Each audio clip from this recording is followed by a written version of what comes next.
Hello friends, நம்ம இன்றைக்கி இதை பற்றி பார்க்க போகிறோம்னா மல்லி வரப்போகிற எபிசோடில் என்ன இன்ட்ரெஸ்டிங்கான சுவாரஸ்யமான விஷயம் நடக்க போகிறவங்க பார்க்க போகிறோம். வாங்க வீடியோக்குள்ளே போயிடலாம்.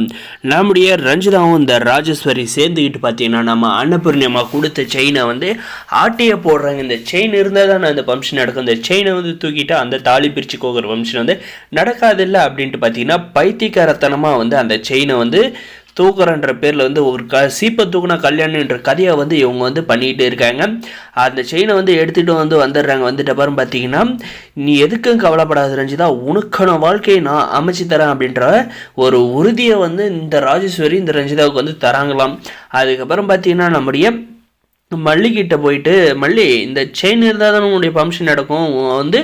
பெரியம்மா ரொம்ப ஆசாசையாக எடுத்துகிட்டு வந்தாங்கல்ல, இப்போ பார்த்தியா இது என்கிட்ட இருக்குது, உன்னால் என்னை ஒன்றும் பண்ண முடியாது. என் தம்பி எப்போவுமே எனக்கு தான் சப்போர்ட் பண்ணுவான். உன் மேலே அப்படியே டைவர்ட் பண்ணிவிட்டு போய்கிட்டே இருப்பேன், அதுக்காக நீ தான் வருத்தப்படுவா அப்படின்ற மாதிரி சொல்கிறாங்க.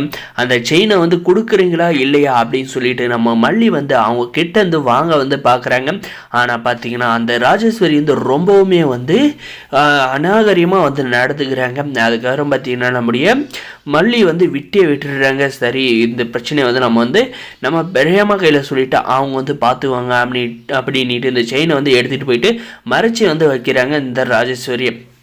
அதுபோக இந்த ரஞ்சிதா கிட்ட பார்த்தீங்கன்னா, நீ எதுக்கு கவலைப்படாத ரஞ்சிதா, நான் இருக்கேன். இந்த தாலி பிரிச்சு கோக்குற ஃபங்க்ஷனில் இந்த செயின் இல்லைனாலும் கண்டிப்பாக அவங்க நடத்துவாங்க.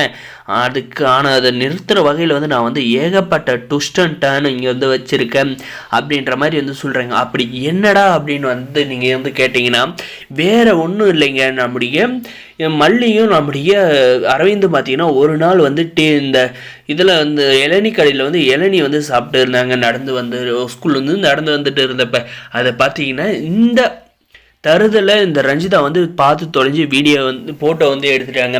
அந்த ஃபோட்டோவை வச்சு தான் இதை நிறுத்த போகிறேன். பாத்தியா விஜய், உன்னை கல்யாணம் பண்ணிக்கிட்டு அவள் எப்படி ஊராக சுற்றுறான்னு பார்த்தியா அப்படின்ற மாதிரி ஒரு கதையை கட்டுவாங்க. நம்முடைய அரவிந்துக்கும் நம்ம மல்லிக்கு தப்பான ஒரு உறவை ஏற்படுத்தி இந்த 2 ஜென்மங்களை கூடிய சீக்கிரம் இந்த சீரியலே விட்டு போனால் ரொம்ப நல்லாயிருக்கும். இல்லை கதையை மாற்றி ராஜேஸ்வரி திருந்தி மல்லி பக்கம் இருக்கிற மாதிரி இருந்தால் நல்லாயிருக்கும். இல்லைனா இந்த ராஜேஸ்வரியை நம்ம விஜயை அடித்து வீட்டை விட்டு துரத்துற மாதிரி இருந்தால் இன்னும் பார்க்க வேற லெவலில் இருக்குங்க.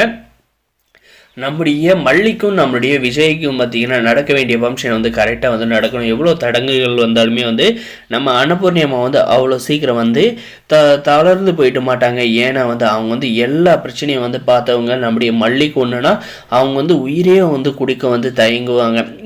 அதனால் பார்த்திங்கன்னா கண்டிப்பாக நம்முடைய மல்லிக்கு எப்படியாப்பட்ட இதை இந்த ஃபங்க்ஷனை நடத்தி சிறப்பாக முடிக்க போகிறாங்க. அந்த மந்திர கயிறால் என்ன பிரயோஜனம்னு கேட்டிங்களா, இது வரைக்கும் எந்த ஒரு பிரயோஜனம் இல்லை. அதனால் இதுக்கு மேலே ஏதாவது பிரயோஜனம் இருக்கான்றத நீங்கள் ஏதாவது உங்களுக்கு தெரிஞ்சிருந்தால் மறக்காது கமெண்ட் பண்ணிங்க.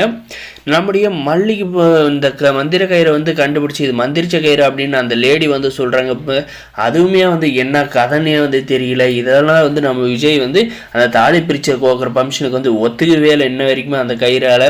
அதனால் ஒரு ப்ரோஜனில் சும்மா வெத்து வெட்டாக கட்டி வச்சுருக்காங்கன்னு சொல்ல முடியும். மறக்காத நம்ம சேனலை சப்ஸ்கிரைப் பண்ணாதான் மறக்காத சப்ஸ்கிரைப் பண்ணி வச்சுக்கோங்க. தேங்க்ஸ் ஃபார் வாட்சிங்.